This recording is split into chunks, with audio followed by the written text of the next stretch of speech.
Muy buenas tardes, bienvenidos, bienvenidas a esta edición de hoy de Sobre la Mesa. Hoy martes 17 de junio del 2025, de qué voy a estar conversando, analizando con ustedes durante las próximas 2 horas.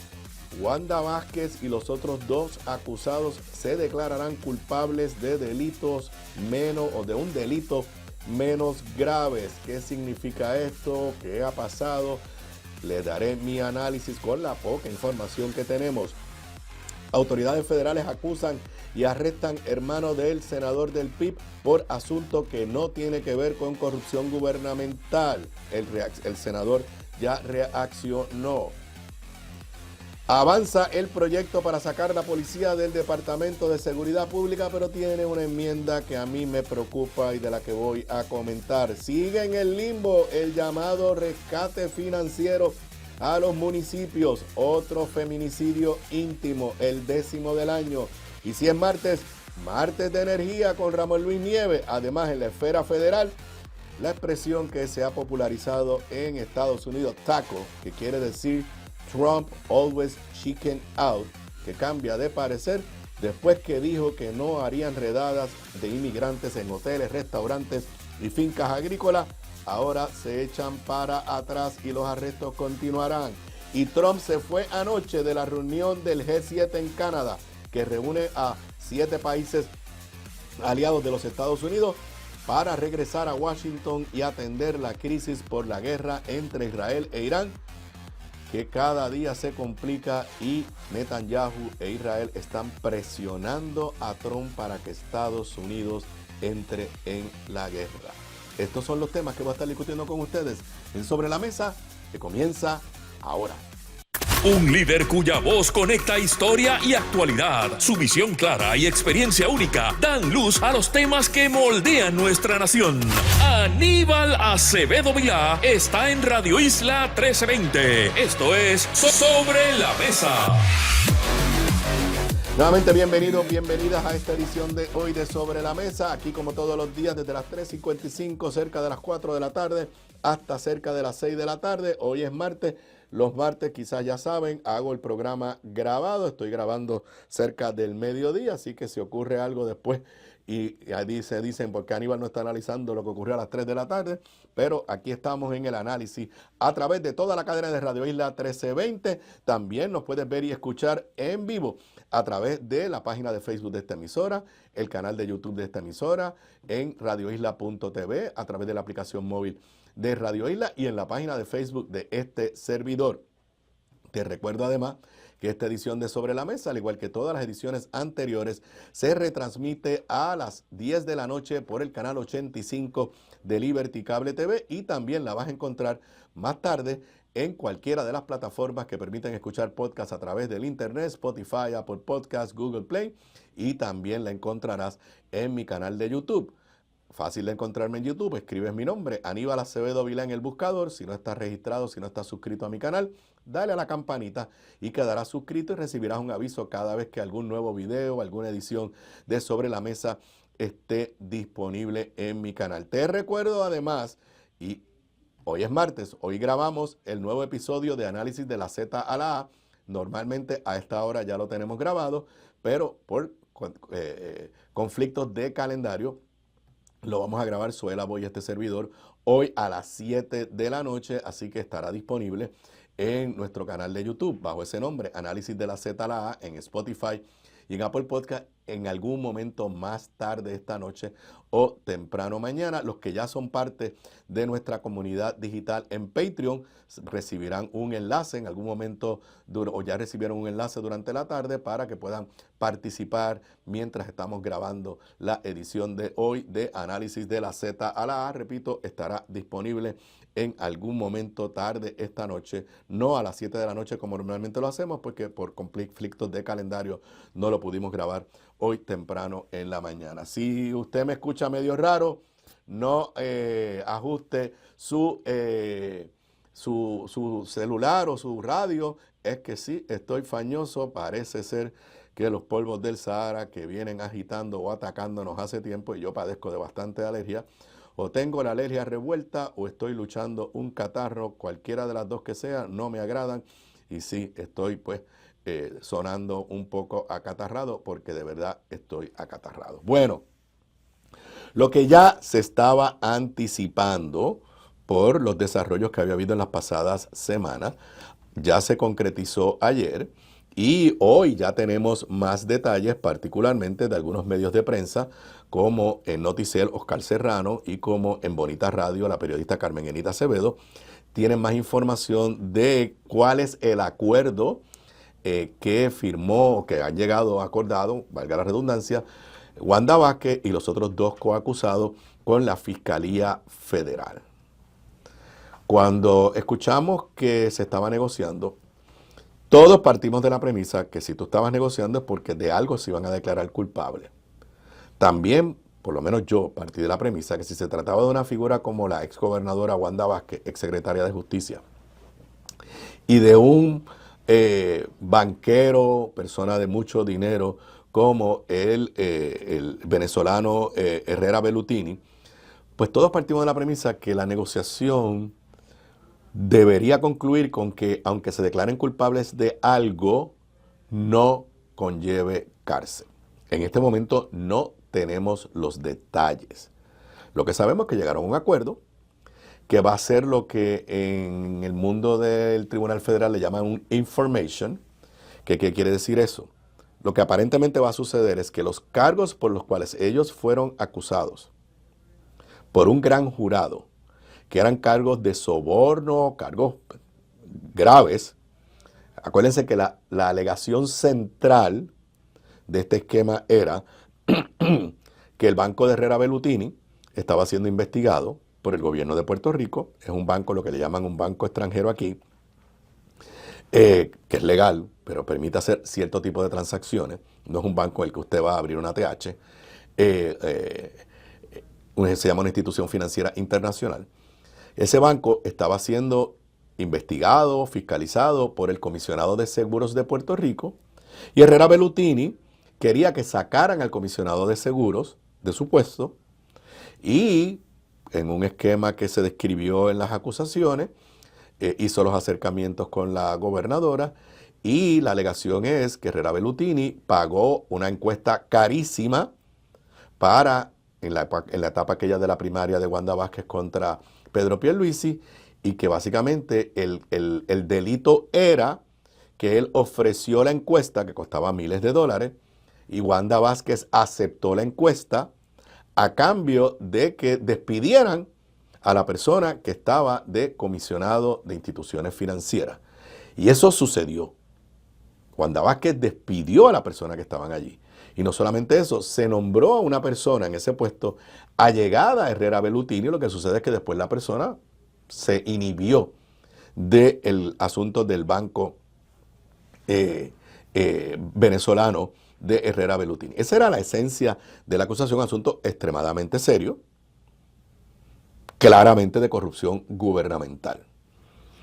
Y obviamente esto tiene un montón de complejidades porque Herrera Bellutini es una figura, es una figura con poderes políticos, con poderes económicos, vinculado a la política. No solamente salió de Venezuela, sino también de Inglaterra. Alegadamente habían documentos, mensajes de texto o emails que hasta levantaban temas de seguridad nacional para los Estados Unidos. Así que esto se fue atrasando y atrasando y atrasando. Luego de una acusación que se da en el 2022, estamos a mediados del 2025. Todo indicaba que íbamos a juicio, hasta que hace unas cuantas semanas atrás, el banquero Julio Herrera Bellutini incluyó en su equipo de abogados a un nuevo abogado de nombre Christopher Kise, quien es un activista republicano. Fue fiscal a nivel del estado de Florida, en el mismo momento que la que hoy es secretaria de justicia de Donald Trump, era la secretaria de justicia del estado de Florida. Además, este señor, Christopher Kise, fue uno de los abogados de Donald Trump en muchos de estos revoluces y casos que ha tenido Donald Trump. El Departamento de Justicia bajo Donald Trump ha cambiado las prioridades de ese departamento. Perseguir la corrupción gubernamental no es una prioridad del Departamento de Justicia de Donald Trump. Si fuera una prioridad tendrían que acusarse a ellos mismos, pero tendrían que acusar a medio gabinete y a medias personas cercanas a Donald Trump. No es una prioridad. Para ellos alegan que la inmensa mayoría de estas acusaciones estaban motivadas políticamente, bla, bla, bla, bla, bla, bla. Y además la prioridad para Donald Trump en este momento es el tema de los inmigrantes. Y él lo único que quiere es que el Departamento de Justicia trabaje para deportar.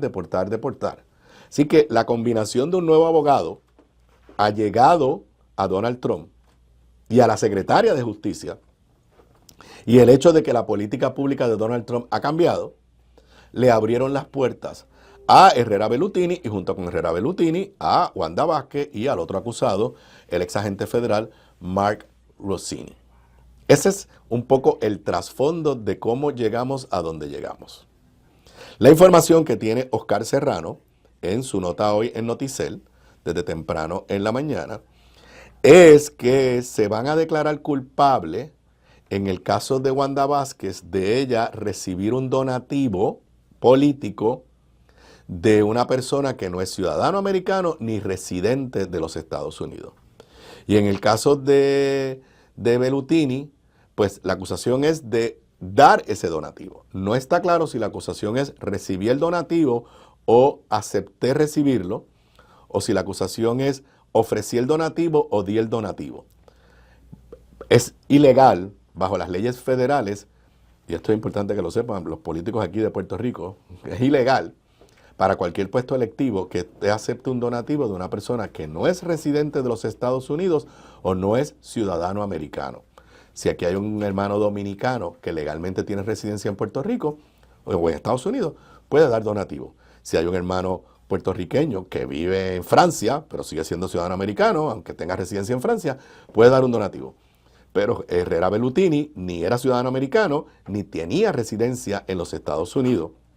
Así que cualquier donativo a cualquier campaña política federal o estatal es un delito. Pero es un delito electoral. Yo estoy casi seguro que a muy poca gente la han acusado criminalmente por ese delito. Lo verdaderamente serio en este caso era el soborno, el quid pro quo. La alegación de Wanda Vázquez y de todos ellos todo el tiempo fue que la evidencia que tenía la Fiscalía Federal, la que se conoce hasta ese momento, no podía probar el quid pro quo.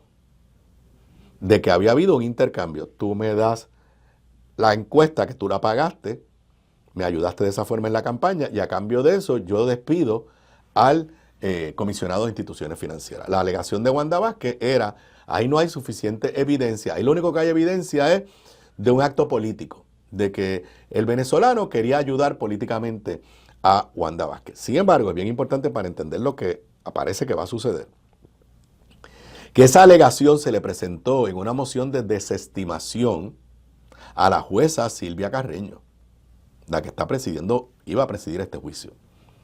O sea, los abogados de Wanda Vázquez le hicieron a la jueza el argumento de que del pliego acusatorio no se desprendía evidencia para sostener un quid pro quo, tú me das algo y yo te doy algo a cambio. Y la jueza, Silvia Carreño, dijo que ahí había evidencia que le correspondería entonces a un jurado determinar si se convencía que estaban todos los elementos del quid pro quo, pero que ahí había evidencia. Traigo esto porque este caso ya fue un proceso de moción de desestimación y la jueza lo negó. Voy a traerles un ejemplo muy personal, muy poca gente se recuerda. En el caso de este servidor, sin que se presentara ni una pizca de evidencia, nada más que a base de la acusación, mis abogados presentaron una moción de desestimación temprano en el año 2004. Y luego de las elecciones del temprano en el 2008. Y luego de las elecciones del 2008, el juez Barbadoro, de nada más leer la acusación y los argumentos de mis abogados, tumbaron 15 de las acusaciones que estaban incluidas en el pliego acusatorio, porque el juez concluyó que no había ninguna evidencia de delito. Esa decisión salió después de las elecciones, luego vino el juicio, como ustedes saben, no culpable unánimemente, y no tuvimos que presentar ni pizca ni evidencia. Lo que le quiero decir es que los abogados de Wanda Vázquez trataron de hacer lo mismo. Le presentaron a la jueza Silvia Carreño la alegación de que ahí no había evidencia suficiente para justificar un quid pro quo, y la jueza dijo, lo siento, ahí la hay. Que un jurado la crea o no la crea, como decimos en buen puertorriqueño, esos son otros 20 pesos. Todo tiende a indicar que ese es el mismo argumento que se le ha hecho a los altos oficiales del Departamento de Justicia, y parece ser que los altos oficiales aceptaron el argumento, y por eso de lo que se van a acusar es de este delito, que básicamente es un delito electoral, un donativo ilegal. Repito, muy poca gente que yo conozca es acusada por esa sección de la ley. Quizás lo incluye dentro de otras acusaciones mucho más serias. A base de la información que tiene que da Oscar Serrano, dice que se declararían culpables de un delito menos grave, y que aparentemente la cuantía de dinero que van a aceptar del donativo, que van a poner en blanco y negro, que van a aceptar los acusados y por ende la fiscalía, va a ser de una cantidad de dinero más reducida para asegurarse que no conlleva cárcel. Así que, desde el punto de vista de los riesgos para Wanda Vázquez y los acusados, van a salir bien. Vuelvo y repito, esto es la poca información que se tiene.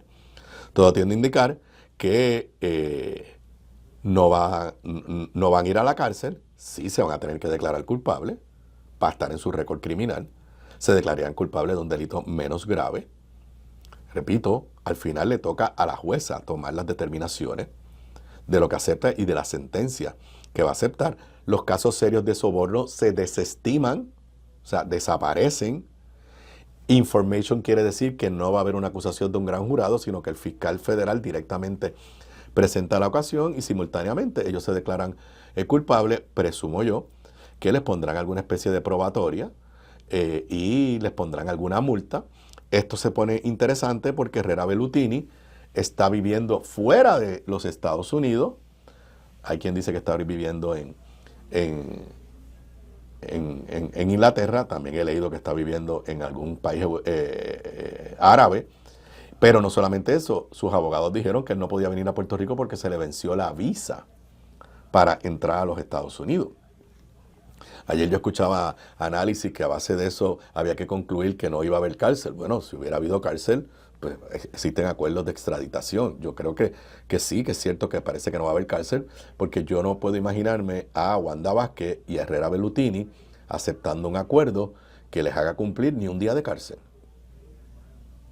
Tienen muy buenos abogados y yo creo que para ellos lo más importante era no cumplir cárcel.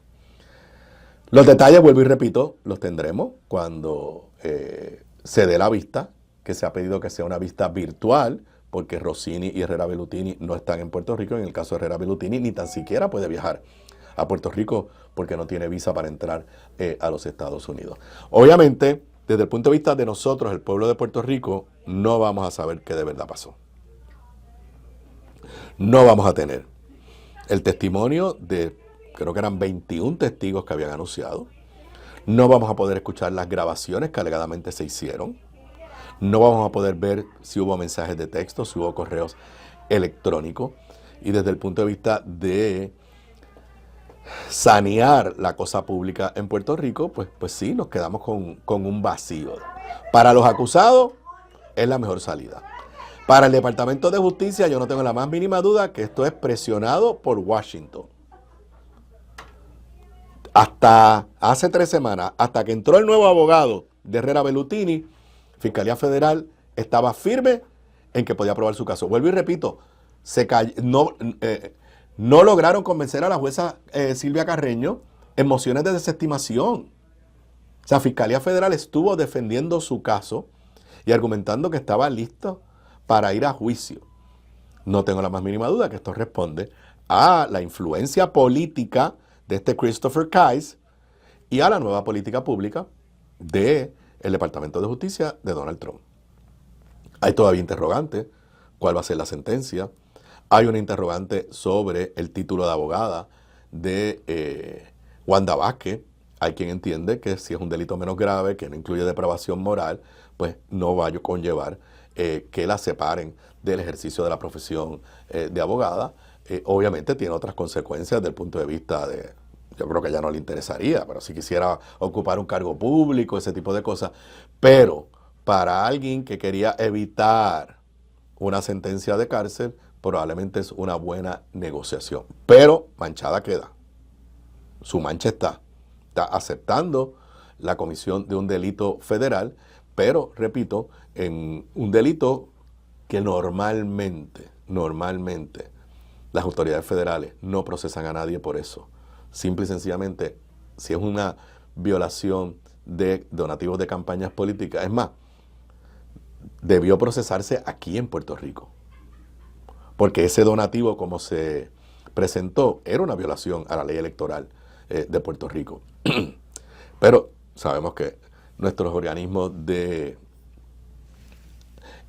luchar contra la corrupción pues no son muy efectivos, que digamos. Los detalles se sabrán cuando se presenten ya los documentos formalmente. Creo que los abogados de Wanda Vázquez y de Herrera Bellutini han ganado una gran batalla, pero vuelvo y repito, no sale con el expediente limpio.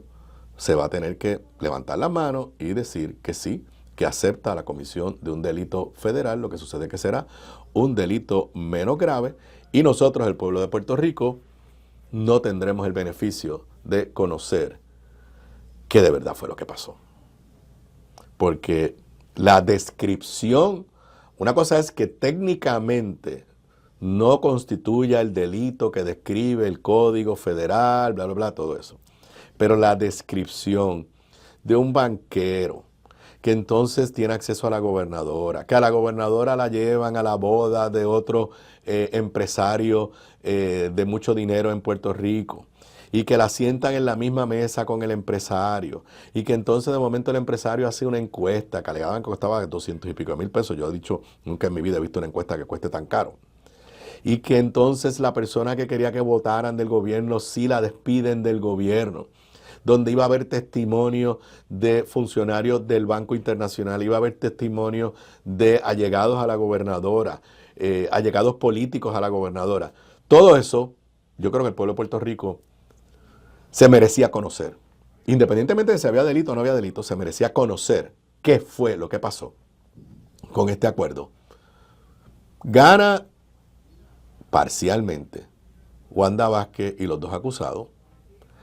Pierde, a mi entender, pierde parcialmente el Departamento de Justicia y la Fiscalía Federal aquí en Puerto Rico, pero pierde grandemente el pueblo de Puerto Rico, que no va a llegar a conocer la verdad.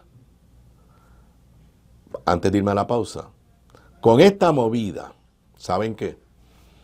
No creo que la Fiscalía Federal de Puerto Rico va a estar activa en estos próximos 4 años en casos de corrupción gubernamental como lo estuvo en el pasado, porque lo que hay es un cambio en la visión y política pública del Departamento de Justicia de los Estados Unidos bajo la nefasta presidencia de Donald Trump.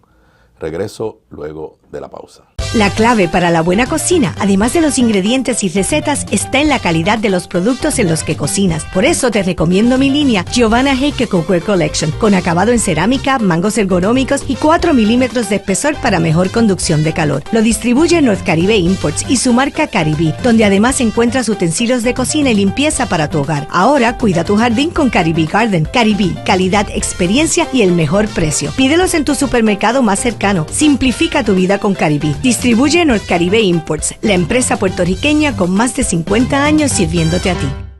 Bocados Divino, el lugar perfecto para almuerzo o cena. Menú internacional, especializados en los mejores guisos, cabrito al vino, rabo encendido y el mejor osobuco que puedes encontrar. Mariscos frescos del país, langosta de nuestras costas, amplia carta de vinos y jugos naturales, con la mejor localización, seguridad y amplio estacionamiento gratis. Bocados Divino, en el edificio del Colegio de Abogados en Miramar. Para reservaciones, llamar al 787-238-1530.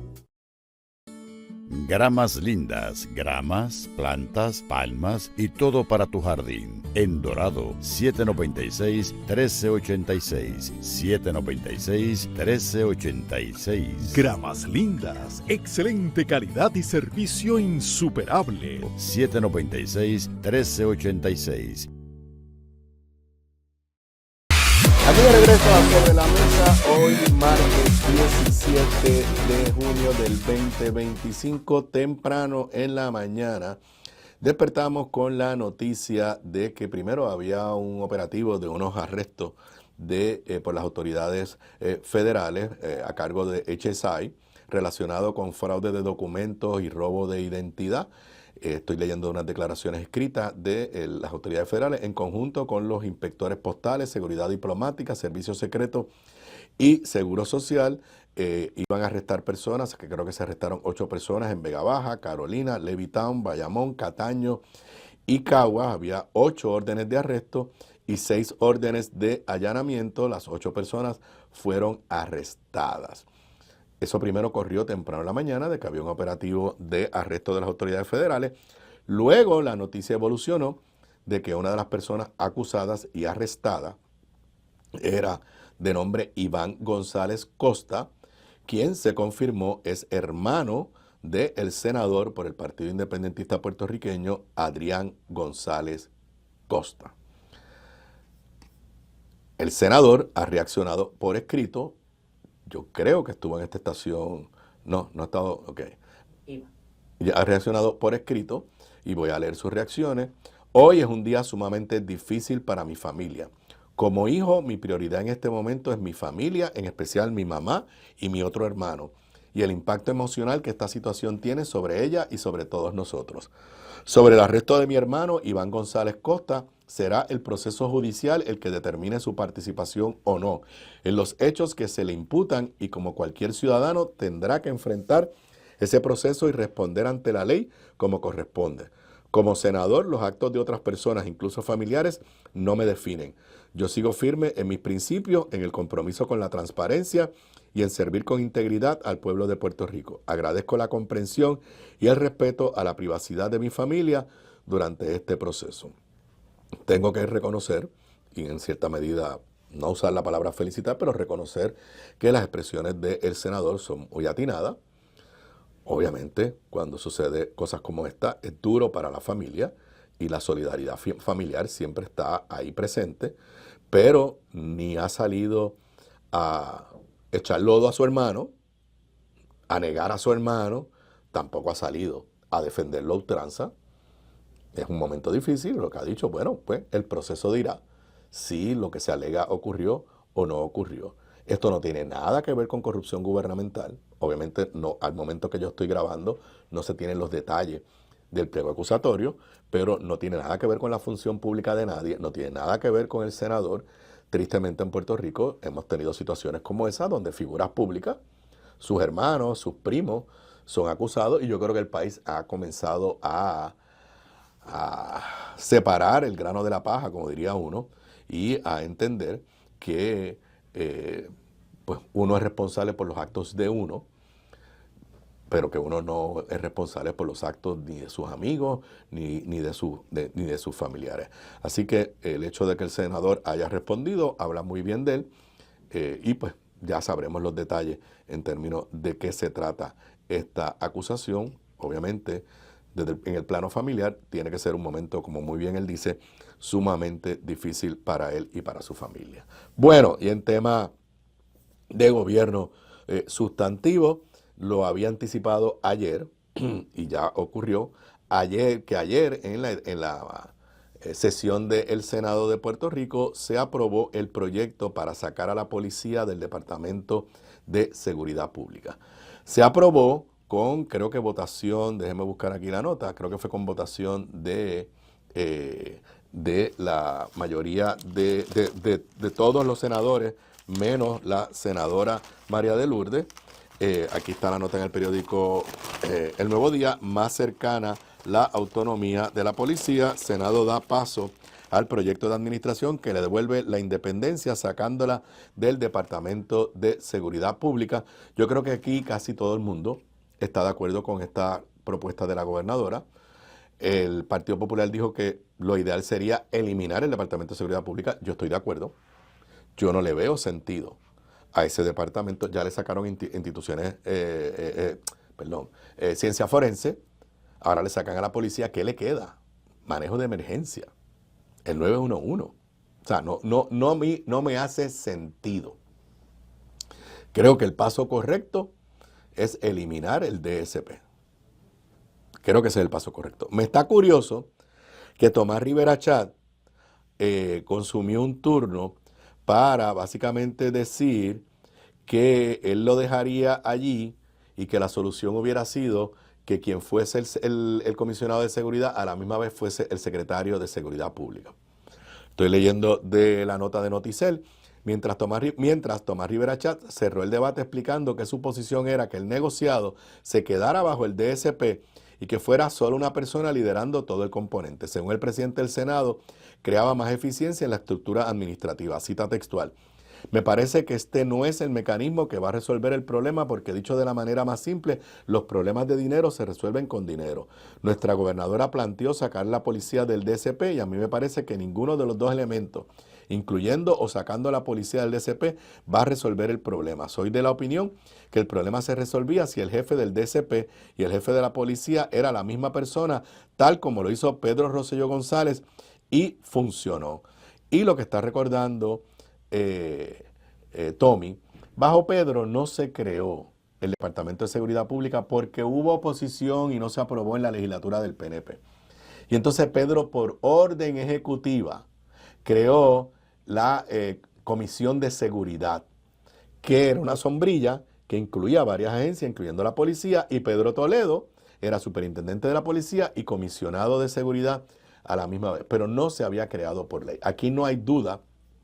Digo, lo que dice Tommy no es descabellado, porque hay una lucha de poder y unos problemas jerárquicos, los hubo en el cuatrenio pasado y los había ya en este cuatrenio, entre el superintendente de la policía, que ya no le llamamos superintendente, ahora se le va a volver a llamar superintendente, el comisionado de la policía y el secretario. La gente a quien conoce y a quien le hacen los reclamos es al jefe de los policías. Y la línea de mando siempre era gobernador, como comandante jefe de la policía, y el superintendente le respondía directamente al gobernador. Ahora, ¿qué es lo que me preocupa? Dice la nota de Noticel y ayer la organización Kilómetro Cero, Mari Narváez, levantó la voz también de alerta de que han incluido una enmienda en ese proyecto que a mí me preocupa. Leo de Noticel. Por su parte, la senadora del PIB, María de Lourdes Santiago, aunque aplaude la iniciativa, le votó en contra por no estar de acuerdo que ahora sea el gobernador de turno quien designe los rangos del negociado. Cita textual de lo que dijo María de Lourdes ayer en el hemiciclo. Se ha desaprovechado la oportunidad de reestructurar la policía en términos de promover la profesionalización de la policía. Hay personas que tienen vocación de algunas tareas y deberían de realizarlas y no bajo el arcaico sistema actual. Además de eso, cuando comparamos el P de la C46 con la actual ley y los artículos que hacen referencia a la policía, vemos que se ha descartado todo acuerdo de la reforma. Ciertamente, tratar de esconder el asunto bajo la alfombra, bajo la vía legislativa, no es la forma correcta. Lo que ella está diciendo es que en la reforma de la policía se eliminó el criterio de subjetividad y posible politización en los ascensos dentro de la policía. Y que este proyecto de ley, indirecta o directamente, está revocando algo que se acordó o que es parte de los acuerdos con del pleito de la reforma de la policía. Y eso definitivamente a mí me preocupa. Estoy leyendo a un tuit de ayer de Mari Narváez, directora de Kilómetro Cero, el proyecto de la Cámara 406 para sacar a la policía del Departamento de Seguridad Pública pretende pasarle por encima a la reforma para aprobar que los altos rangos en la policía los confirme la gobernadora en lugar de que sean por mérito como exige la reforma. O sea, que altos mandos de la policía sigan siendo nombrados, nombramientos que le respondan a ellos, no al país, no a la supuesta seguridad.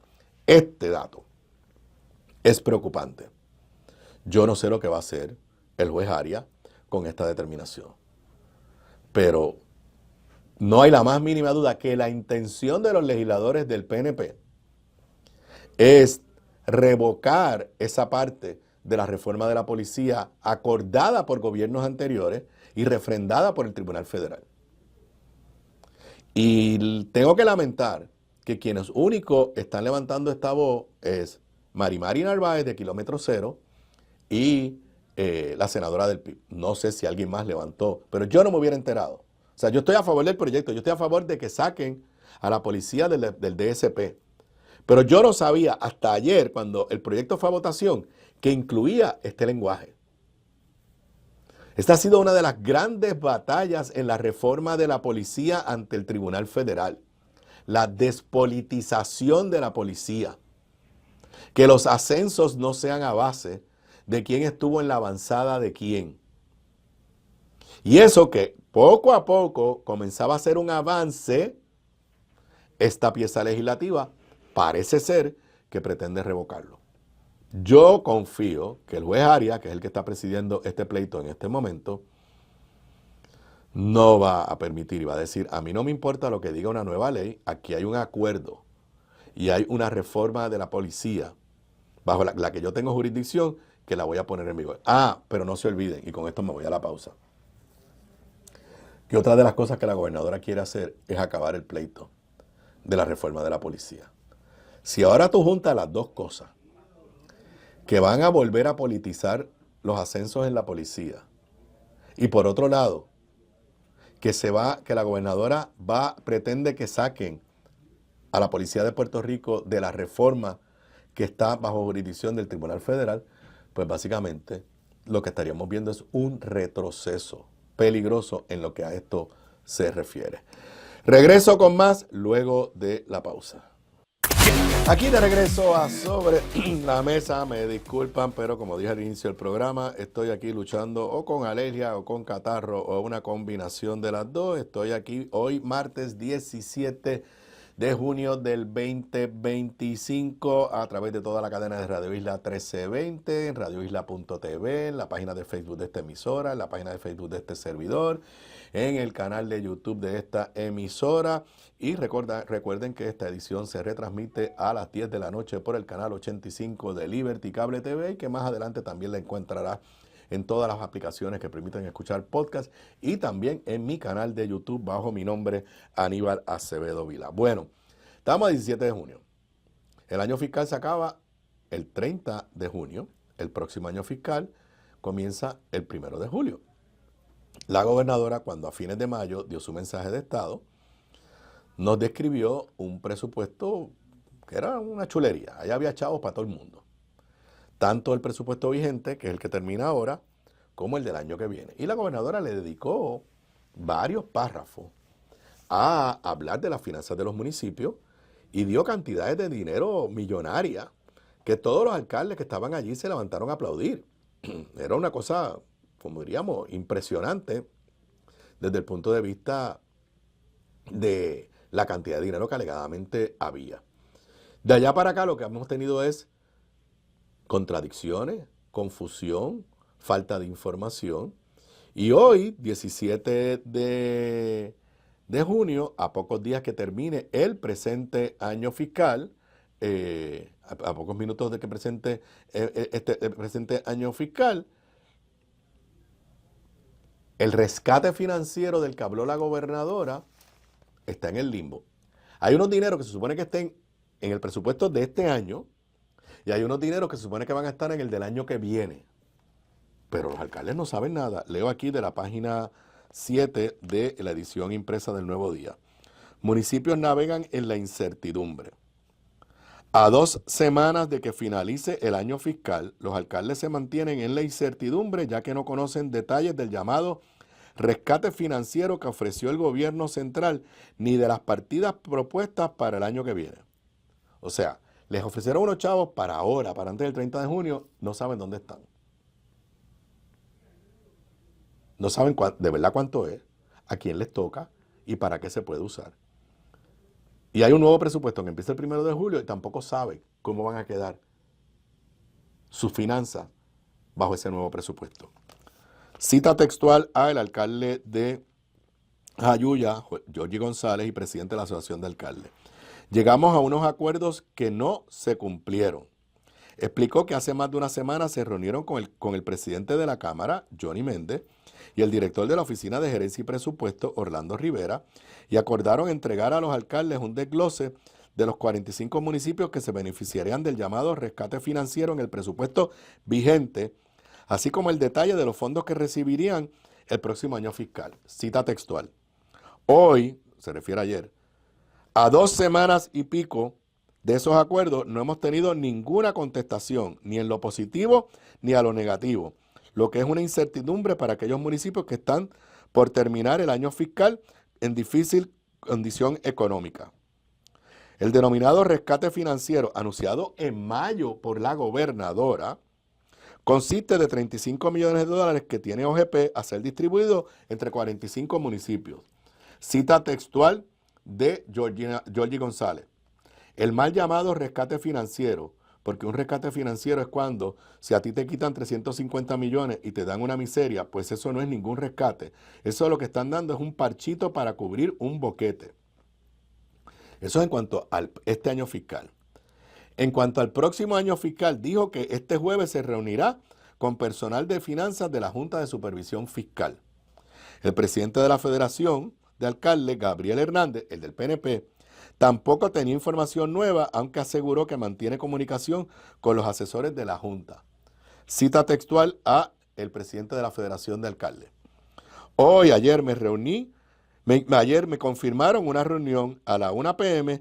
con Roberto Mujica para finiquitar la parte final de los 35 millones y los acuerdos finales de la partida del presupuesto de los gobiernos municipales, afirmó Hernández, quien representa a los alcaldes del PNP. Entonces yo me hago la pregunta. ¿Cómo es posible que la gobernadora haya hecho varios anuncios positivos sobre los alcaldes y a esta fecha, a esta hora, no tenemos los detalles? No sabemos de qué se trata. Difícil. A eso hay que añadirle, y ya está confirmado, ustedes se enteraron aquí en Sobre la Mesa, primero que nadie, que ayer el Senado aprobó un proyecto de ley que abre la puerta para aumentos salariales a los alcaldes sin los controles de la ley vigente. Ya el periódico El Nuevo Día tiene una nota en su edición digital, yo se los dije a ustedes ayer, abren la puerta para que alcaldes aumenten sus salarios. Proyecto aprobado por el Senado modifica el proceso. La legislación peticionada por la Federación de Alcaldes se da en medio de la posibilidad de un rescate financiero a más de 30 de municipios. Una nota de Leisa Caro González dice que el proyecto del Senado, que enmienda múltiples artículos del Código Electoral, propone un nuevo esquema para la aprobación de sueldo de los alcaldes y alcaldesas que colocaría en manos de los miembros de la legislatura municipal dicha determinación. Cita textual del senador Eliezer Molina. 38 municipios están solicitando un rescate financiero prácticamente. Y aquí tenemos a esos mismos alcaldes diciéndole a nuestro país que se quieren aumentar el sueldo, teniendo ellos la capacidad de usar a la Asamblea Legislativa de su municipio. Y entonces les hace lo que yo les expliqué ayer. La ley actual dice que el sueldo base es a base de la población que tiene el municipio y que luego los aumentos salariales, el primer aumento solamente puede ser de 10% y luego son de 5%. Todo eso lo elimina la legislación que fue aprobada ayer por el Senado de Puerto Rico. Y en noticias de esas que tristes, ocurrió otro feminicidio íntimo aquí en Puerto Rico, el 10º del año.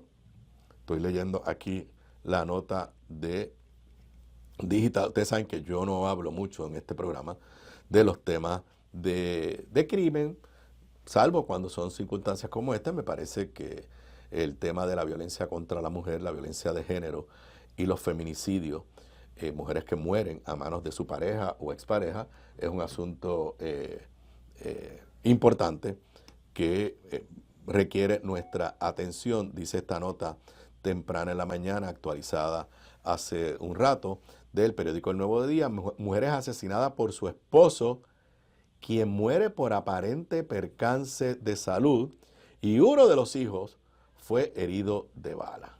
Esto es de verdad, estas cosas que a uno le es difícil asimilar.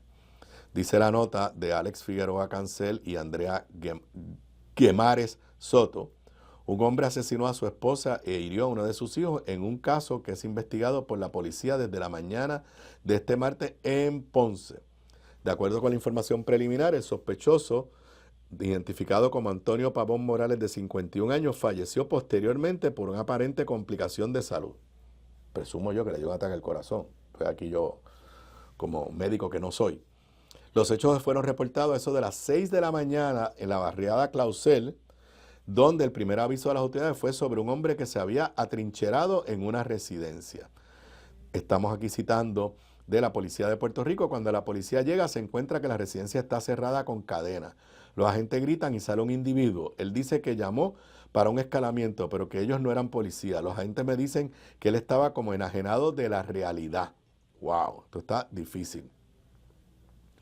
Según la investigadora de la escena, Pavón Morales entonces le disparó a su esposa, Ramona Umpierre Vázquez, de 47 años, en presencia de sus dos hijos de 24 y 27 años. La mujer fue llevada al hospital, donde posteriormente el personal médico certificó su fallecimiento. Asimismo, agregó que el hijo de 24 años sufrió una herida de bala en la mano izquierda. En un momento dado, otro de los hijos, en un forcejeo con él, ocupa el arma de fuego y se la tira por la ventana a los agentes. Ahí fuerzan una puerta y arrestan al individuo, y cuando lo están sacando, se desploma y se queda sin signos vitales. Número uno, si seguimos tratando de negar que tenemos un problema serio de violencia de pareja, de violencia contra la mujer en este país, no lo vamos a resolver. Esta noción de que la mujer le pertenece al hombre, de que es como una propiedad suya, es algo que tenemos que erradicar. Y, vuelvo y repito, a base de lo poco que sale en esta nota periodística, también tenemos un serio problema de salud mental en Puerto Rico. Un problema serio, tengo entendido, como dije, que se trata del décimo feminicidio en Puerto Rico, feminicidio íntimo, que quiere decir que es a manos de su pareja o de su ex pareja. Yo no sé, yo no percibo que tenemos una política pública articulada para atender este serio problema a corto, mediano y largo plazo en Puerto Rico. 10 feminicidios, estoy mirando aquí a ver si tengo la estadística de cuántos a esta fecha habían el año pasado. Estoy aquí mientras hablo con ustedes cotejando, pero definitivamente, a este se suma otro feminicidio que ocurrió el jueves de la semana pasada, así que es una tendencia peligrosa y no veo una política pública articulada en ninguno de los dos temas: la violencia contra la mujer y el problema serio de salud mental que tenemos en el país. Regreso luego de la pausa con Martes de Energía con Ramón Luis Nieves. Aquí de regreso a Sobre la Mesa, y si es martes, ustedes saben que tenemos el segmento Martes de Energía con Ramón Luis Nieves, quien la semana pasada llegó al 5º piso y el sábado hizo un party que yo estuve allí, rockeando, celebrando su 50 vuelta al mundo. Un placer tenerte aquí otra vez. Aníbal, ya llego aquí como casi senior citizen. Ya vas a empezar a recibir las cartitas de AARP para que te vayas suscribiendo y vayas siendo parte de eso. Prepárate para eso. Ya he visto, saludo al amigo Acarón, así que Acarón, voy por ti, voy a inscribirme pronto.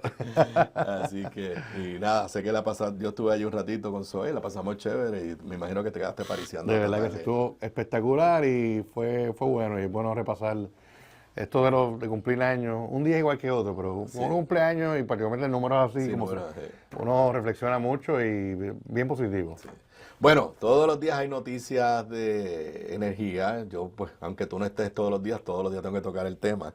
Y muchas veces está pasando que tú y yo analizamos unas cosas y después en los próximos días que cogen fuerza, cogen vuelo. Pero me decías antes de entrar al aire que querías salir de Puerto Rico y comentar lo que sucedió en España hace, ¿cuánto fue? ¿Se fue en mayo? Eso fue a finales de abril, me A parece. final de abril, que hubo un mega apagón, que la gente aquí empezó a bromear si era que habían contratado a Luma.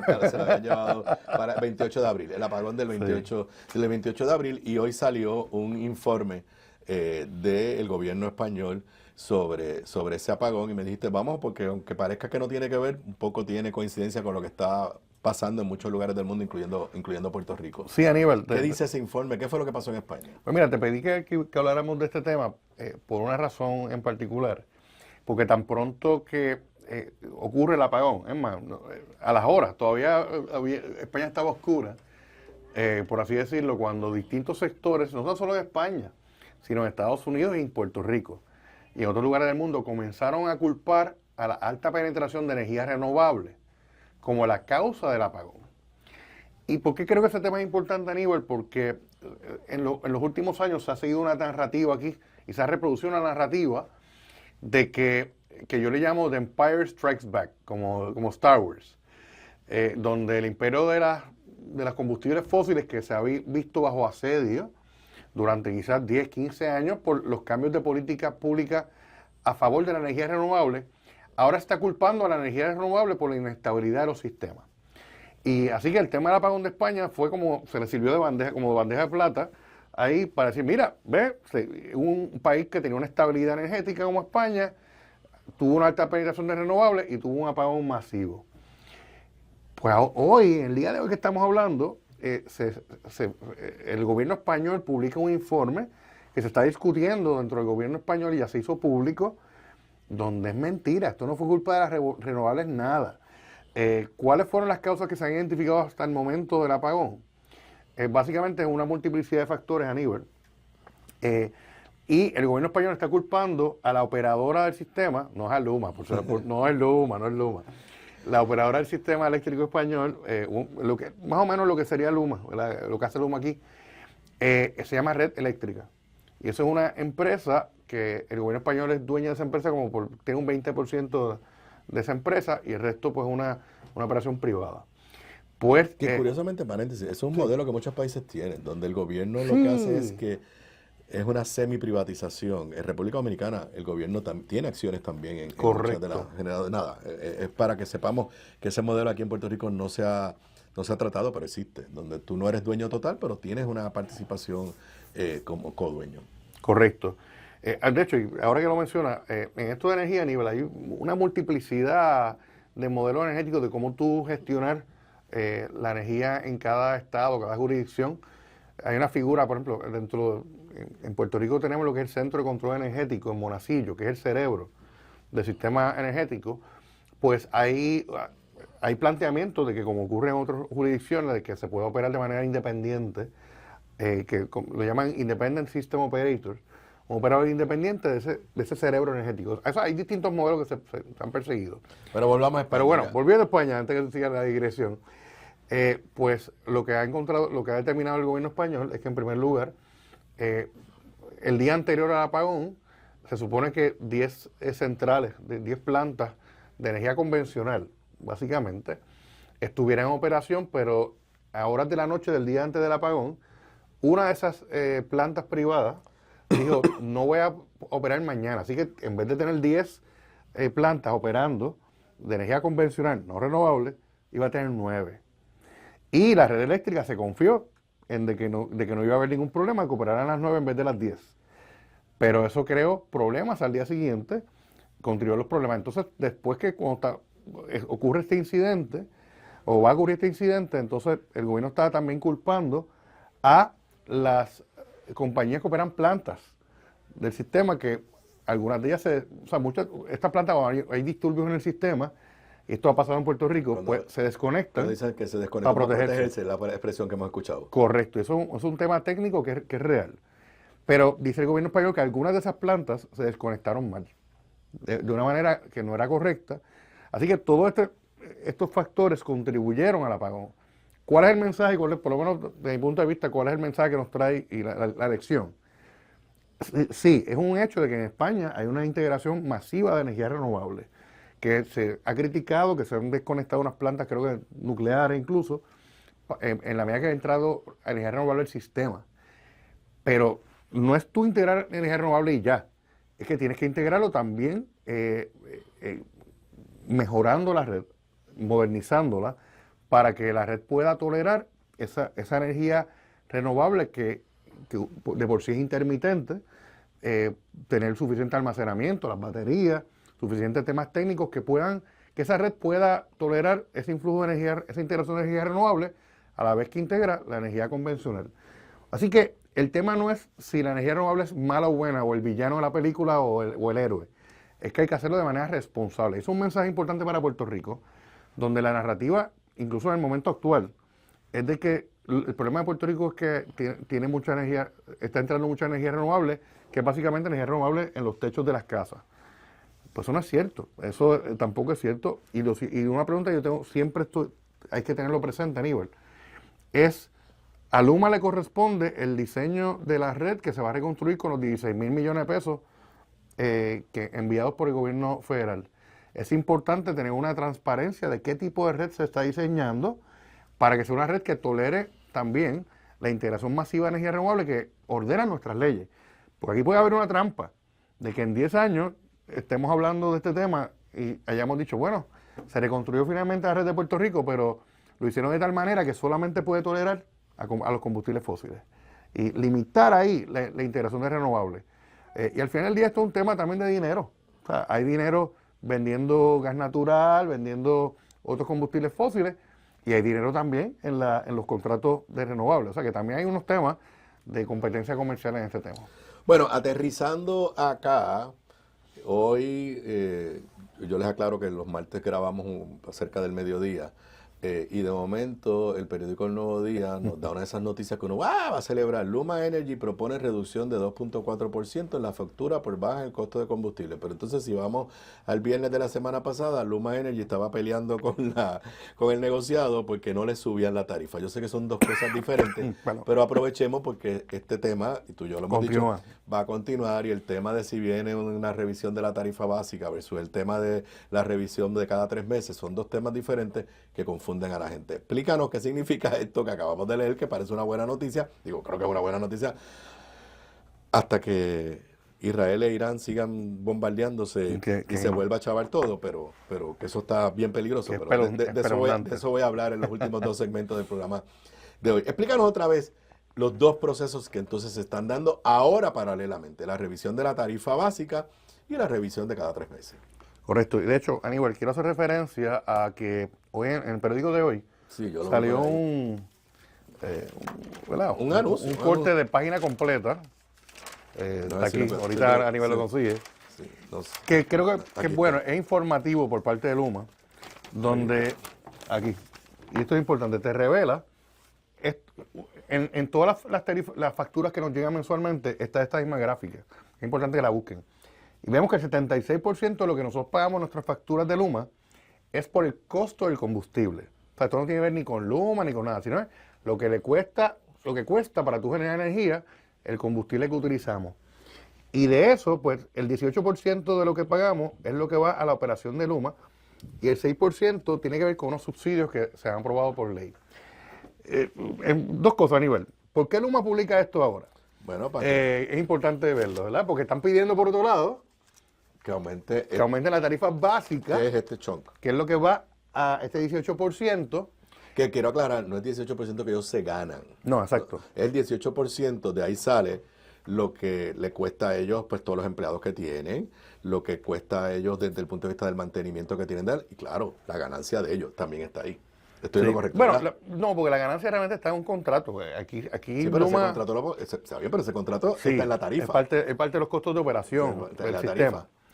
Pero yo creo que esa página completa tiene que ver con lo otro, con que el negociador de energía, que como tú bien mencionaste, le ha negado y en reconciliación le volvió a negar un aumento de 2 puntos y pico centavos kilovatio hora de la tarifa básica, para que tengamos idea.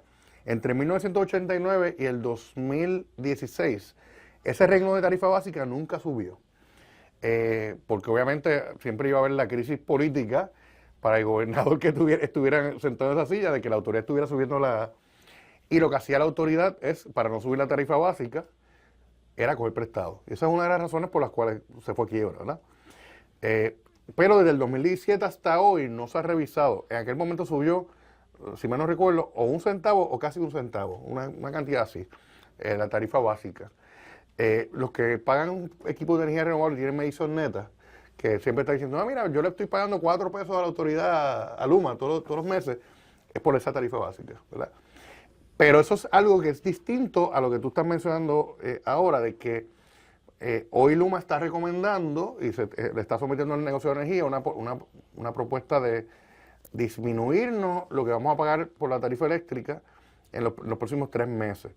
Cada 3 meses, según la ley 56 del 2014, la reforma energética, se supone que hay una reconciliación de costos donde Luma, y ante la autoridad, va al negocio de energía y dice, mira, esto es lo que me va a costar, o lo que me ha costado generar energía y operar el sistema, y en muchas ocasiones, cuando entonces suben los costos de combustible, ahí es que usted ve que Luma está pidiendo un aumento, y hay un escándalo en el país.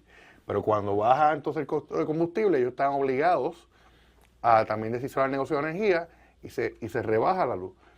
Muchas veces, Aníbal, porque hay un tema que siempre me gusta entender, que es el tema de la percepción pública sobre los temas energéticos. Velen esto, tan pronto Luma pide al negocio de energía un aumento en tarifa, va usualmente a las primeras páginas de los periódicos, lo ponen así bien grandes, los programas de análisis, siempre tiene un segmento de cómo es posible que Luma no suba luz. Pero cuando Luma va a pedir que nos reduzcan la tarifa, o el negociado mismo la reduce, va a la página número 80 del periódico. Eso es así. Y es un tema que tenemos que atender porque, y también para seguir explicando un poquito sobre el tema, siempre se ha acusado en la discusión política de, mira, Luma nos ha subido la luz 10 veces o 9 veces, lo que sea, desde que están operando el sistema en el 2021. Y no es cierto. Esos aumentos son la misma, como bien piden un aumento, también piden disminuir, ¿no?, la tarifa según el costo de combustible.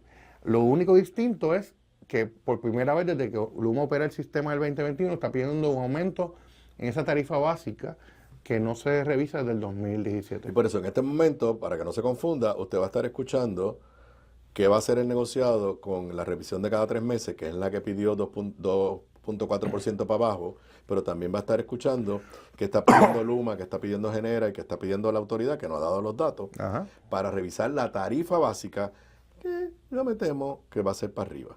Y entonces esto va a generar una gran confusión en términos de el público, porque por un lado le van a decir, ay, me están bajando la tarifa, por otro lado te dicen, ay, me van a subir la tarifa. Digo, y Aníbal, y añadir también la discusión que va a continuar y que se va a posponer hasta el año que viene o más, sobre el tema de la deuda, porque la autoridad sigue en quiebra bajo el título 3 de promesa y no se ha resuelto ese tema, pero eventualmente lo que muchos esperan es que el resultado de ese proceso pueda ser un aumento tarifario, que eso es algo distinto a los 2 renglones que tú estás mencionando. Ven acá, ¿tú crees que es posible que la jueza termine esto antes que acabe el año? No, yo dudo mucho y he estado leyendo mociones en el caso de quiebra y distintas discusiones sobre el tema, y se están pidiendo unos términos bien largos de meses para evaluar las posturas de las partes sobre el tema de la quiebra. Esto va para largo, esto no se va a resolver este año, y la no resolución de esa quiebra nos hace mucho daño como país. O sea, nosotros tenemos ya que tener una certeza sobre el tema de la quiebra de la Autoridad de Energía Eléctrica. Afecta incluso todo contrato que haga la Autoridad de Energía Eléctrica con un ente privado, sea para poner fincas solares, para lo que sea, se afecta porque tú siempre vas a estar bregando con un quebrado. Y cuando tú vas a bregar con un quebrado en un negocio, todo sale más caro y hay unos factores de riesgo adicionales. Sí, eso me explicaron. O sea, vamos a imaginarnos que tú y yo, que no tenemos los chavos, pero dijéramos, vamos a invertir en una finca solar gigantesca. y entonces queremos hacer un contrato con la autoridad, Luma, que es la autoridad, para que nos compre energía, y entonces vamos al banco a que nos preste los chavos para hacer la finca gigantesca, y entonces tú vas donde el banco, y el banco te dice, ajá, ¿y quién es que te va a comprar la energía? Y tú dices, Luma. ¿Y quién es Luma? La autoridad de energía eléctrica. Un quebrado. Pues esa gente está quebrada, ¿qué garantía yo tengo que te va a pagar? Exacto. Así que te pueden prestar los chavos, pero... Te ponen un interés más alto, un interés más alto. Un riesgo mayor.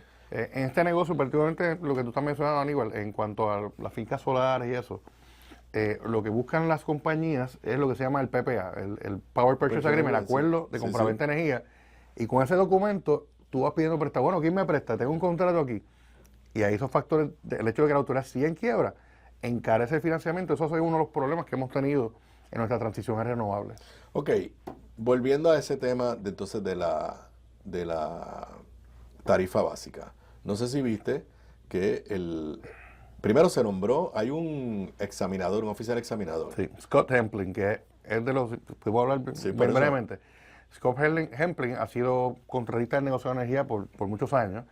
Quizás desde que comenzó el negocio de energía en el 2014, porque él es un teórico también de la regulación energética, es una persona bien prestigiosa en ese campo. Pero le está bajando bien fuerte a la autoridad. O sea, está... Y está bajando, o sea, lo último que salió es que creo que fue a fines de abril, el gobierno de Puerto Rico anunció como la gran cosa. O sea, todos nos estamos quejando, aparentemente con razón, de que Luma es muy lenta con los fondos federales. Entonces anunciaron que le estaban revocando una resolución de la Junta de Directores de la Autoridad de Energía Eléctrica que le daba a Luma el control de todo eso, y que eso iba a pasar otra vez a la Autoridad de Energía Eléctrica. Yo recuerdo decir aquí, ese día no estuve contigo, yo digo, bueno, no sé, me parece que eso parece que está chévere, pero no entiendo lo que es. Y entonces ayer yo comenté, que quiero ahora tu reacción, como te digo, todos los días hay temas de energía, que sale una nota en el Nuevo Día y en el Vocero ayer, donde este señor, ¿cómo es? Scott Hempling. Básicamente le baja con una resolución fuertísima diciéndole, espérate, es que si tú haces eso, yo voy a tener que tomar eso en cuenta en la tarifa permanente, en la tarifa básica, porque tú me tienes que decir a Autoridad de Energía Eléctrica cómo tú vas a poder hacer esto, cuánto va a costar esto, qué efectos esto va a tener.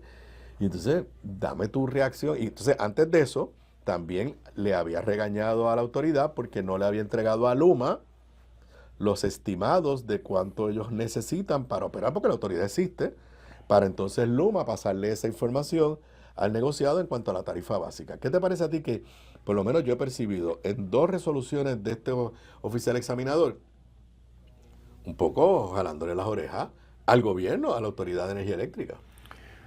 Bueno, Aníbal, en primer lugar, tú sabes que el gobierno, particularmente Josué Colón y la gobernadora Jennifer González, han sido muy críticos del manejo que Luma ha tenido con el tema de la gestión de los fondos federales de la reconstrucción del sistema eléctrico. Crítica yo creo que bastante basada en los hechos, ¿verdad? La lentitud que ha tenido Luma. Claro, si tú hablas con gente que son expertos en este tema de la gestión de fondos federales con FEMA, qué sé yo, todos te van a decir, mira, ese trámite no es fácil, es bien burocrático, FEMA de por sí es burocrático en sí, y tenemos unos temas de cómo se manejan los reembolsos, etcétera. Y eso han sido algunos de los factores que han contribuido a la tardanza en la reconstrucción del sistema eléctrico. Pero la Autoridad Eléctrica, tan pronto Luma entró en operaciones en el 2021 a controlar el sistema eléctrico, creo que un año después aprobó una resolución su Junta de Directores pasándole la gestión de los fondos federales para el sistema eléctrico a Luma. Recordemos que una de las cosas que Luma se vendió de que hacía bien era la gestión de fondos federales, ¿verdad? Los cheches de la película. Los cheches. Pues no ha demostrado ser así, y ahora la autoridad aprueba otra resolución revocándola del 22 diciendo no, la gestión de estos fondos federales lo vamos a hacer nosotros en primera instancia.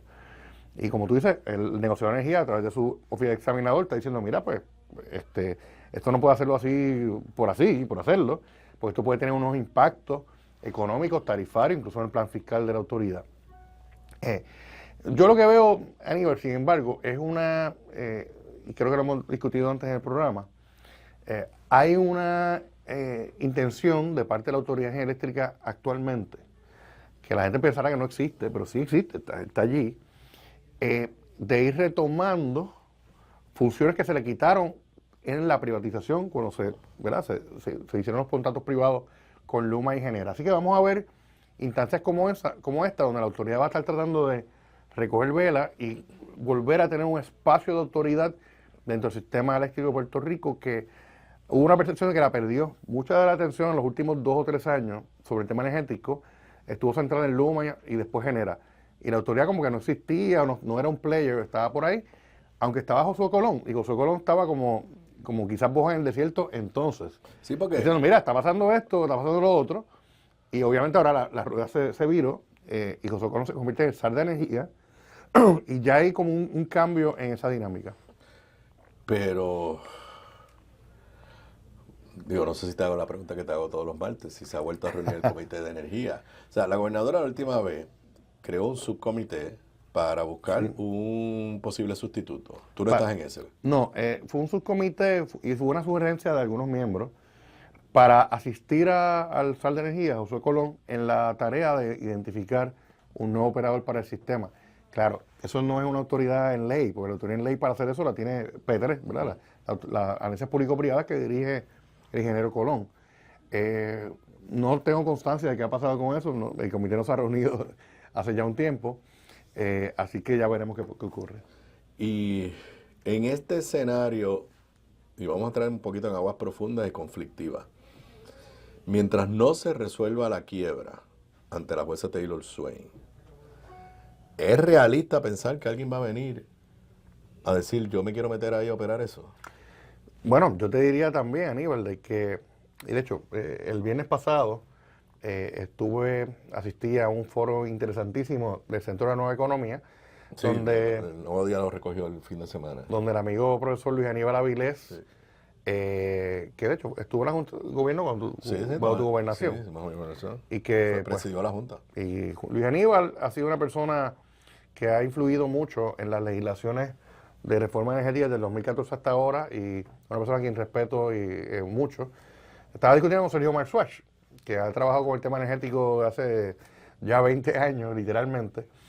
Y parte de lo que se está discutiendo en cuanto a tu pregunta, Aníbal, es que el panorama donde hay demasiadas cabezas de autoridad sobre el tema energético en Puerto Rico complica incluso que alguien se venga a interesar aquí por operar el sistema eléctrico. Y Luis Aníbal decía, mira, y si se va a hacer, si se va a sustituir a Luma, que tampoco sea un ventetú de nombrar al primero que tenga interés, sino que sea una compañía con prestigio, con trayectoria.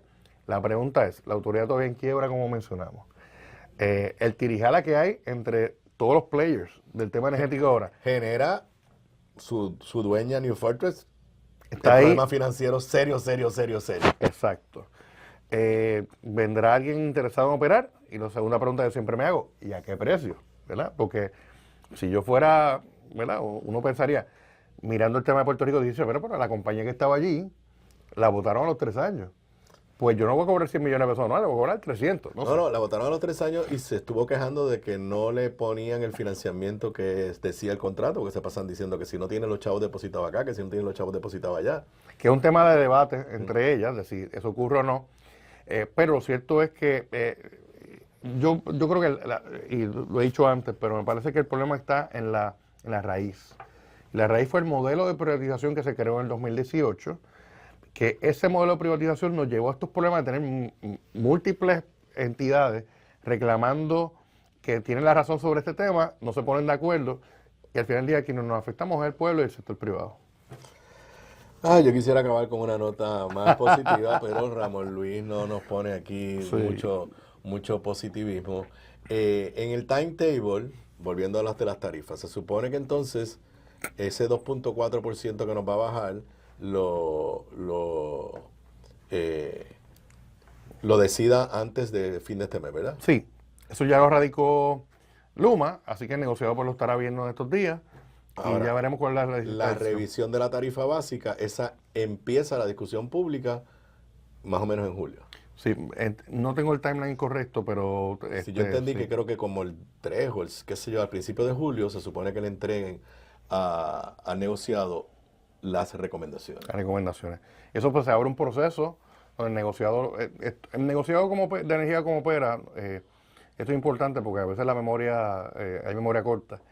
Todos estos temas tarifarios, todo esto se discute a la luz del sol. Alguien me preguntaba, pero es que las vistas del negociado no son accesibles. Yo, entra a su página de YouTube, allí, las transmiten en vivo. Y ese tema tan parece importante. Y yo creo que si una virtud grande tiene el negociado, es la decisión de los temas energéticos a la luz del sol y no en un cuarto oscuro en Santurce, como ocurría antes. Pues muchas gracias. Tú y yo nos volvemos a ver el próximo martes con más temas de energía. Regreso luego de la pausa. Aquí de regreso a Sobre la Mesa, hoy martes 17 de junio del 2025. Bueno, aparentemente aparecieron los dineros para pagarle lo que se les debe a los terapistas del Departamento de Educación, según carta que envió la Junta de Control Fiscal ayer. Se han reprogramado la cantidad de 43.8 millones de dólares. Leo de una nota en la edición digital hoy del periódico El Nuevo Día. La Junta aprobó la reprogramación de 43.8 millones de dólares en el Departamento de Educación para el pago de los proveedores de terapias a estudiantes de educación especial a través del mecanismo extraordinario de remedio provisional. Es una carta de ayer lunes. Se permiten dos partidas, una de 12 millones, otra de 31 millones de dólares. Dice la nota, de las de 12 millones proviene de la redistribución de los ahorros identificados en nómina y costos relacionados bajo otros programas para cubrir los déficits proyectados en el programa de remedio provisional, en una carta firmada por Robert Mujica. La segunda partida incluye una transferencia interinstitucional de 1.7 millones de la reserva para gastos no recurrentes asociados con la nómina bajo la custodia de OGP y otra de 30 millones de gasto suficiente proyectado en pagos de nómina en educación. Sé que a ustedes y a mí esto nos suena sumamente técnico y aburrido. Lo importante, número uno, es que aparecieron los dineros. Al momento de leer esta nota, el periódico El Nuevo Día no ha recibido una reacción del secretario Eliezer Ramos. Hora buena que aparezcan los dineros. La pregunta que uno se tiene que seguir haciendo es, ¿qué fue lo que pasó? Que este presupuesto, el que termina en 2 semanas, el 30 de junio, está tan descuadrado por todos lados. Ayer era las horas extras de los policías. Digo, lo de los terapistas no es hoy. Ellos se han tirado a la calle, llevan semanas con el mismo argumento. Entonces, uno lo que se tiene que preguntar es, ¿qué fue lo que pasó? Yo sé que este es el presupuesto que la gobernadora heredó, pero no se dieron cuenta en enero, en febrero, en marzo de estos problemas, porque después de todo, usted trabajar y pasar semanas y semanas y semanas sin que le paguen, está fuerte, está fuerte. La otra pregunta que me hago es si en el próximo presupuesto se van a evitar estos problemas. O sea, tenemos ya identificado claramente. No estamos hablando de los que están pidiendo aumentos salariales ni nada de eso. Estamos hablando de los que trabajan y no le pagan por lo que en ley le corresponde que le pagan. O sea, ¿por qué es necesario que los terapistas, que los policías se tiren a la calle a protestar para que le paguen lo que se supone que le paguen? ¿En qué estamos fallando? ¿Por qué la Junta de Control Fiscal? Porque después de todo este es el presupuesto de la Junta. ¿Por qué la Junta de Control Fiscal no pudo prever estos descuadres? Y obviamente de cara al próximo presupuesto, pues está la gran interrogante de si de verdad van a poder resolver estos problemas serios.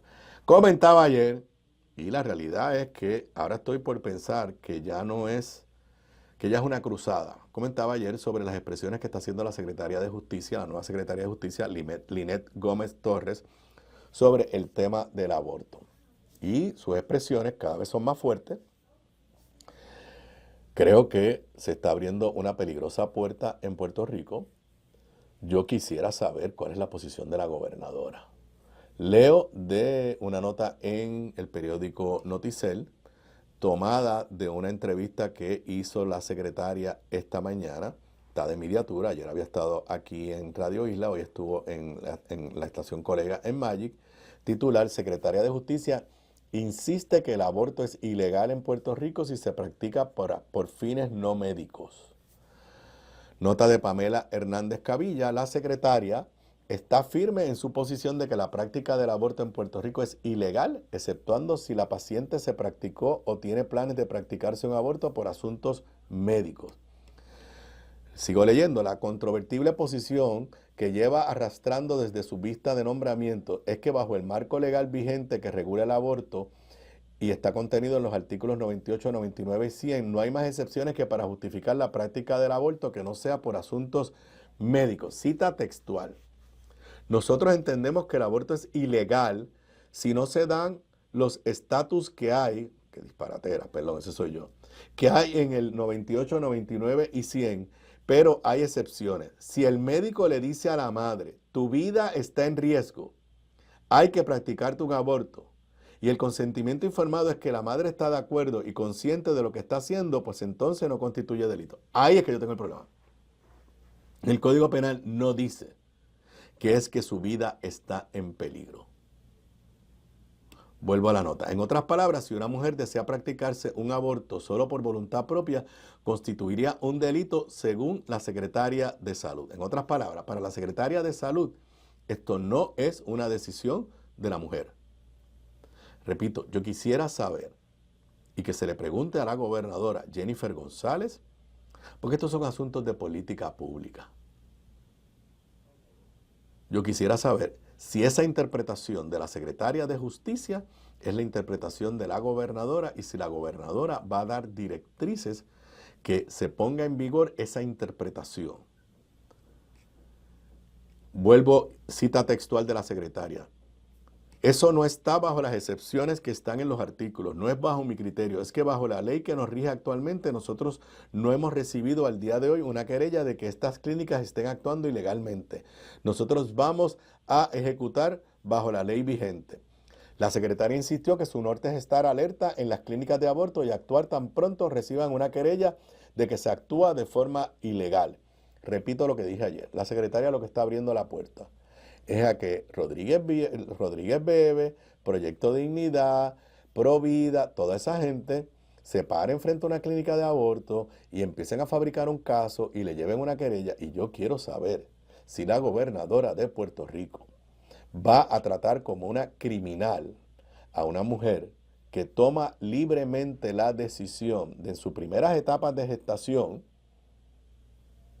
decidir que quiere terminar un embarazo no deseado. Sigue diciendo ella, Pueblo versus Duarte, nosotros entendemos que está revocado por Dobbs, que estableció que el aborto no es un derecho constitucional, que son los estados que van a establecer la legislación de política pública sobre este particular. Actualmente la ley que rige en Puerto Rico son los artículos 98, 99 y 100 del Código Penal. Eso tiene unas excepciones, que es que la salud de la madre está en riesgo y haya consentimiento informado. Repito, no lo dice de esa forma el Código Penal, pero la secretaria del Departamento de Salud está abriendo la puerta. Por ahí viene legislación impulsada por Rodríguez Bebe y Tomás Rivera Chat.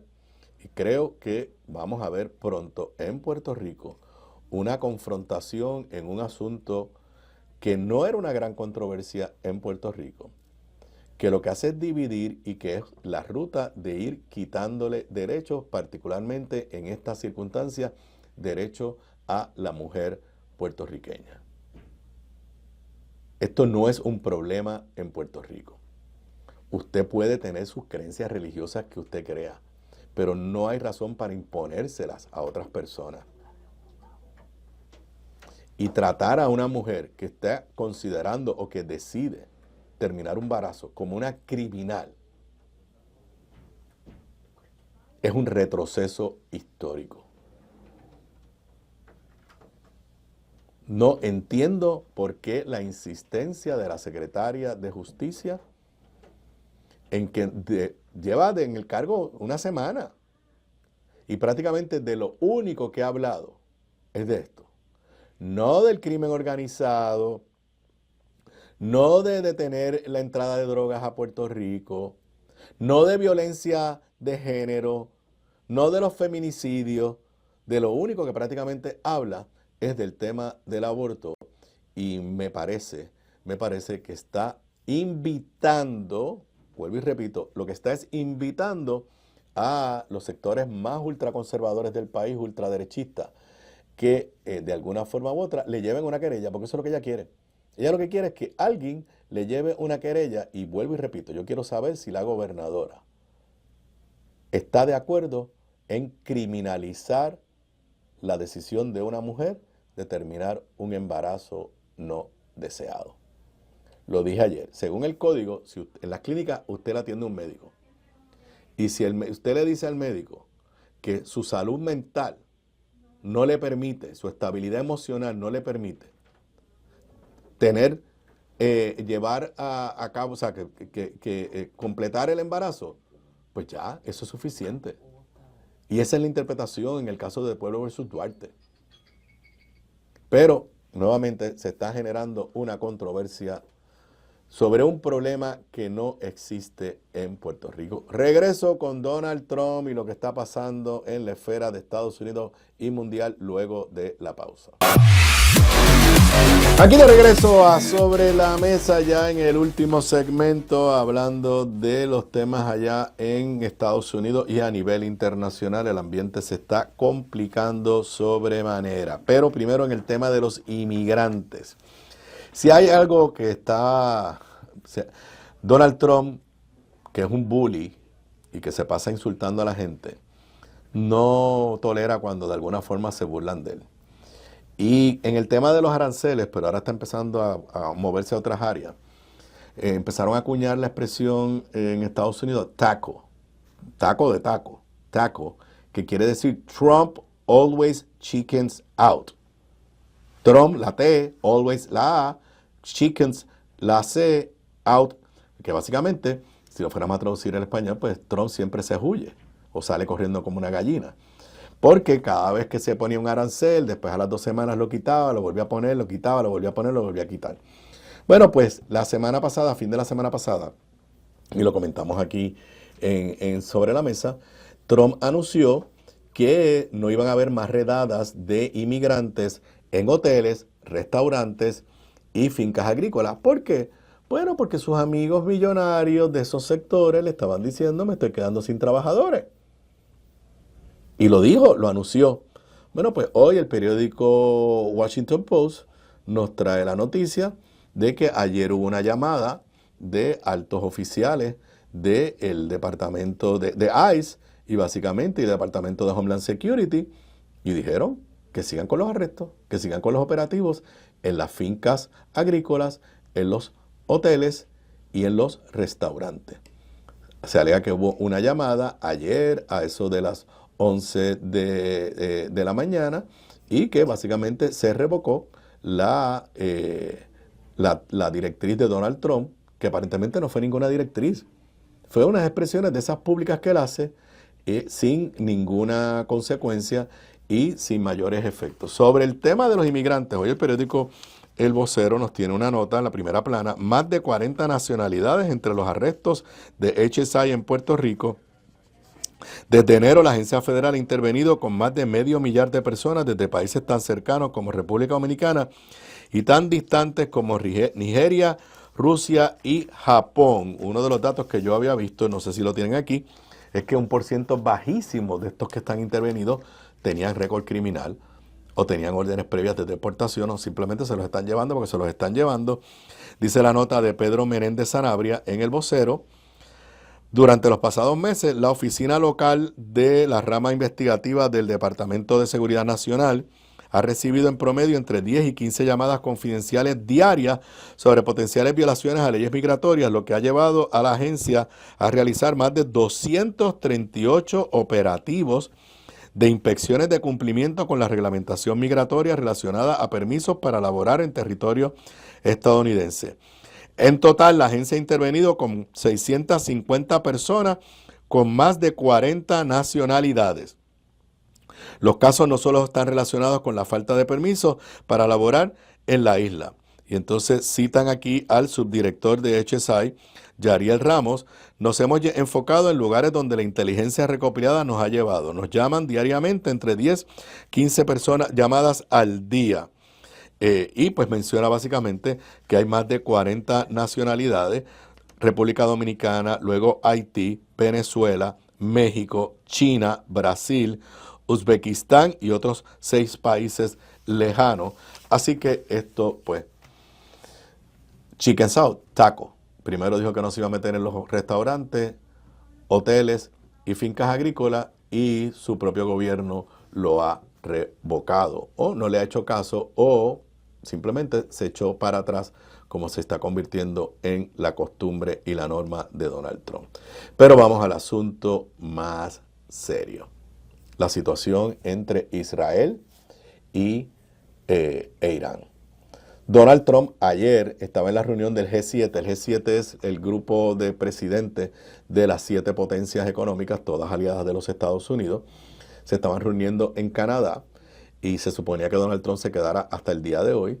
Y Donald Trump salió abruptamente de la reunión y dijo claramente que regresaba a Washington para bregar con la situación de la guerra entre Irán e Israel. Todo tiende a indicar, estoy leyendo de partes de prensa, todo tiende a indicar que Donald Trump está siendo presionado fuertemente por el gobierno de Israel y particularmente por Netanyahu para que Estados Unidos se meta directamente en esta guerra. ¿Por qué es que Israel necesita a Estados Unidos? Porque Israel se ha propuesto destruir las facilidades nucleares y de enriquecimiento de uranio que tiene Irán. Y ha ido bombardeando algunas de esas facilidades. Pero ¿qué es lo que sucede? Que las verdaderas facilidades, los laboratorios, están debajo de la tierra bastante profundo. Y con los armamentos que tiene Israel, no logra destruirlo. Está haciendo daño, pero todos los expertos entienden que eso no destruye esa capacidad. Obviamente estaba la ruta de la diplomacia, que fue el acuerdo con el que Barack Obama llegó a un acuerdo con Irán para que entraran inspectores y de alguna forma controlar y evitar que Irán lograra desarrollar una arma nuclear, una bomba nuclear. Cuando llegó Trump en su primer término, echó para atrás ese acuerdo. Trump llevaba semanas dialogando con Irán, sí, y le había pedido a Netanyahu que no empezara estos bombardeos a ver si lograban un acuerdo. Obviamente los ataques de Netanyahu y de Israel echaron por la borda eso, inclusive asesinaron a la persona del lado de Irán que estaba más a cargo de las negociaciones con los Estados Unidos. Ahora lo que le están diciendo a Donald Trump es quien único tiene un arma suficientemente potente para destruir esas facilidades de enriquecimiento de uranio que tiene Irán es los Estados Unidos. Y estamos hablando de una superbomba, le llaman en inglés bunker bust, de 30,000 libras, 30,000 libras que solamente pueden volar en unos aviones B-2, bombarderos B-2, que solamente los tiene Estados Unidos. Así que lo que le están pidiendo a Donald Trump no es que asista a Israel, no es que le dé inteligencia a Israel. No, básicamente le está pidiendo que activen capacidad militar de los Estados Unidos, porque esos aviones solamente los tiene Estados Unidos, que con pilotos americanos vayan a bombardear esas facilidades. Donald Trump, que en el pasado cuatrenio y en este cuatrenio había dicho que él no se va a meter en ninguna guerra que no tenga nada que ver con Estados Unidos, está siendo presionado. Y hoy ha cambiado la retórica peligrosamente, se ha vuelto loco, o más loco todavía, poniendo mensajes en sus redes sociales, ha escrito unconditional surrender, o sea, que se rindan incondicionalmente, le está diciendo a Teherán, a Irán. Ha dicho que ellos saben dónde está el ayatollah y que lo pueden matar, pero que él por ahora ha decidido que no lo va a matar. Ha dicho que Estados Unidos ya tiene el control del espacio aéreo de Irán y ha usado la expresión nosotros en la primera señal de que está viendo el conflicto ya no como Israel versus Irán, sino nosotros, Israel y Estados Unidos versus Irán. Extremadamente complicado el escenario mundial en este momento y por lo menos al momento da la sensación de que Israel está de alguna forma logrando persuadir a Donald Trump a que Estados Unidos se meta más activamente en este conflicto. Las consecuencias de una posible intervención de Estados Unidos en este conflicto pueden ser mayores. Esto se ha complicado de día a día. Ya nadie habla de que esto se va a acabar en cuestión de horas o de días. Están hablando de que esto puede durar semanas. La pérdida de vidas civiles ya está ocurriendo a diario en los dos lados, pero como siempre he dicho, la peor parte hasta ahora se la está llevando Irán.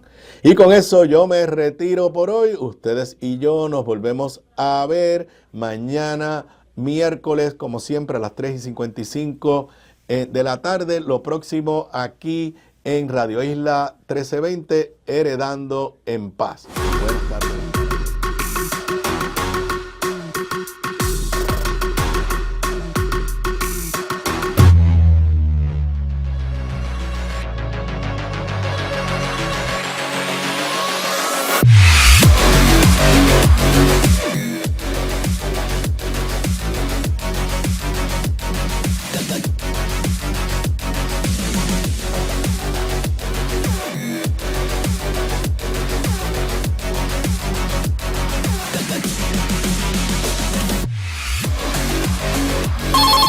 Mientras otras persiguen la noticia, nosotros nos llega la información de primera mano. Por eso no hay